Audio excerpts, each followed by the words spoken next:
कहाँ से उग रही है? आँखों से, आँखों से। इसलिए आत्मा की खिड़की है, तो आँखों से पता चल जाएगा कि आप उनके बारे में क्या सोच रहे हैं। चेहरे से पता चल जाएगा, चेहरे से भी बोलते हैं आप, चेहरा से बॉडी, जो फेस रीडिंग इसी कहते हैं। आप जब एक ने सिनेमा वाले लोग एक गीत बनाए हैं, वो लोग गाते हैं, क्या कहते हैं?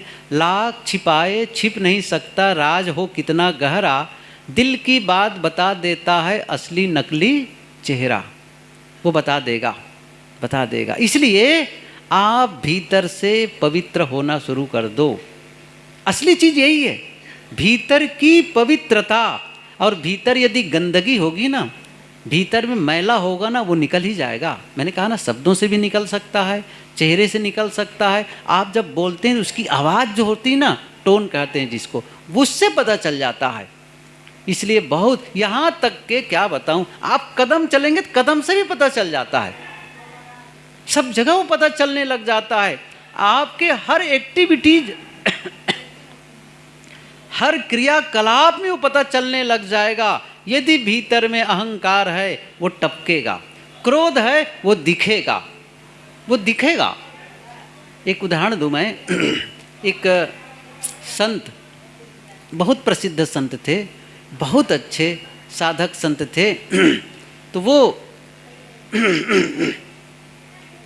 एक दूर कहीं जंगल के उस पार पहाड़ी पर रहा करते थे।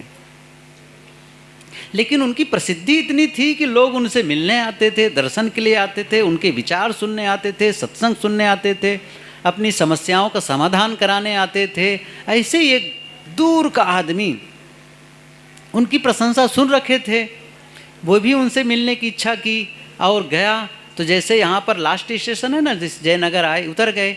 लेकिन अब तो वहाँ से उनको जंगल के रास्ते से, पहाड़ी के रास्ते से पैदल जाना था। धूप हो गई थी, सामान था उसके पास में, रास्ता भी उबड़ खाबड़ था और गर्मी भी थी, प्यास भी लगी थी। अब जा रहा था, अब उसके मन में हो रहा था, ये महात्मा बड़े विचित्र हैं, उसको कहीं सड़क किनारे नहीं रहना चाहिए जहाँ साधन मिल सके, वहाँ जाके बसे हुए हैं। कितनी गर्मी लग रही है, कोई साधन नहीं, कोई वहाँ तक के वाहन नहीं मिल रहा है। ऐसा वो सोचते जा रहे हैं, अंदर अंदर नाराज होता जा रहा है। अब वहाँ किसी भांति पहुँचा, अंदर से बहुत वो इरिटेट था, बहुत ही क्रुद्ध था।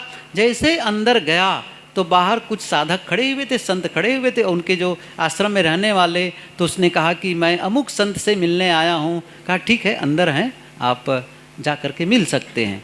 जैसे ही वो फाटक ऐसा क्लोज था तो फाटक को खोला, तो फाटक को धड़ाम से खोला, आवाज़ हुई, जूता को निकाला और जूता को पटक दिया। क्योंकि अंदर से इतना वो परेशान था कि वो वही प्रकट होने लग गया ना। तो फिर अब जा कर के संत सामने खड़े थे, जा कर के बहुत विनम्रता पूर्वक अभिवादन किया। मैं बहुत दूर से आपके दर्शन के लिए आया हूँ, मेरे मन में बहुत सारे प्रश्न हैं, मेरा बहुत सारे मैं निवेदन लेकर के आया हूँ।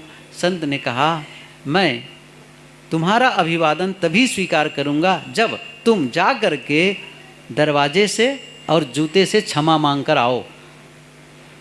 क्या कहा? उस दरवाजे से और जूते से क्षमा मांग करके आओगे तभी मैं तुम्हारी बातों को सुनूंगा और वार्ता करूंगा। उन्होंने कहा, बड़े विचित्र बात कहते हैं, क्या वो दरवाजा और जूता इंसान है जिसको मैं क्षमा मांगू? कोई आदमी है क्या जिसको क्षमा मांगू? तो उन्होंने कहा, जब उसको धक्का मार रहे थे जोर से तब नहीं लग रहा था कि वो इंसान नहीं है? जूता को पटक रहे थे तब नहीं लगा कि वो इंसान नहीं? अब क्यों कह रहे हो?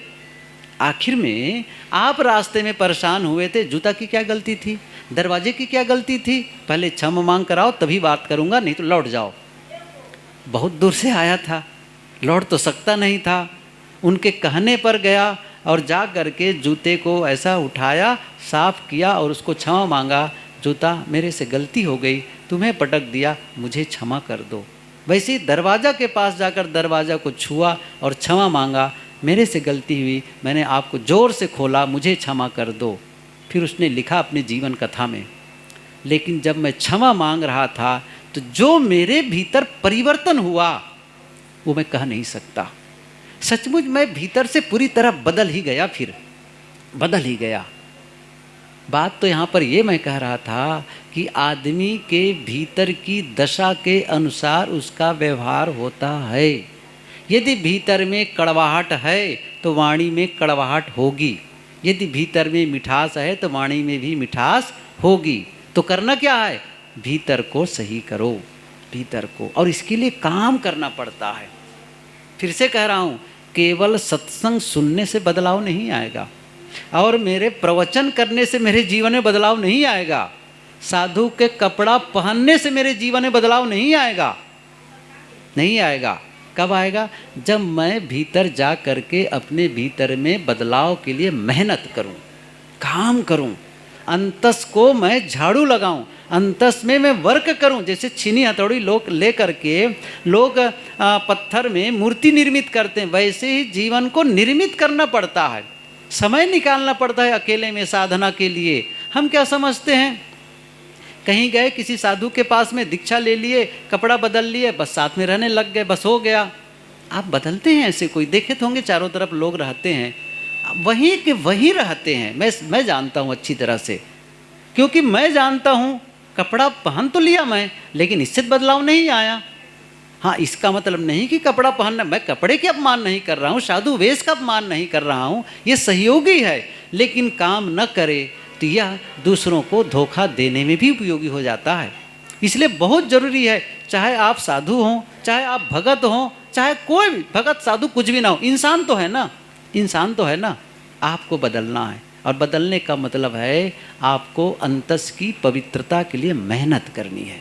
अंतस मेरा साफ हो, और मैंने कहा था क्या, आपको ध्यान देना पड़ेगा आपके मन में अच्छे विचार। अब ये अलग ही बात होगी, अलग ही विषय है, इसके लिए शायद भी बोलने का अवसर नहीं है कि कैसे हमको साधना का क्रम देना है, कैसे परिवर्तन लाना है, ये तो अलग ही बात है।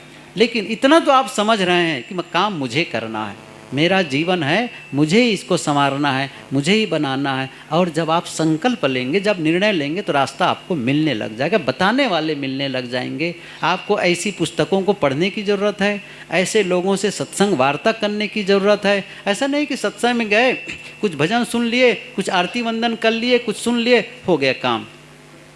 इतने मात्र से हो जाता ना तो सबका जीवन बदल जाता। जीवन बदलने के लिए मेहनत करनी पड़ती। और इसीलिए तो होता क्या है, भजन भी कर रहे हैं, साधना भी कर रहे हैं, सत्संग भी कर रहे हैं, फिर भी जीवन में दुख और अशांति, आपस में लड़ाई और झगड़ा है, भीतर में परेशान रहते हैं। क्यों? बदलते ही नहीं हैं। हमें बदलना है। हाँ, ये कोई ऐसा नहीं कि फूंक मार दे बदल दे, कोई आशीर्वाद दे दे बदल दे, नहीं, आपको।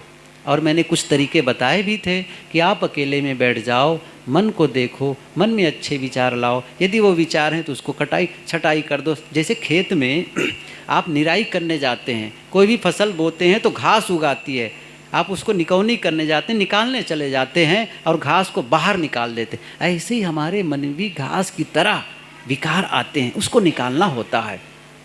ये आप जब निकालते हैं तो ही आप हल्का महसूस कर पाएंगे।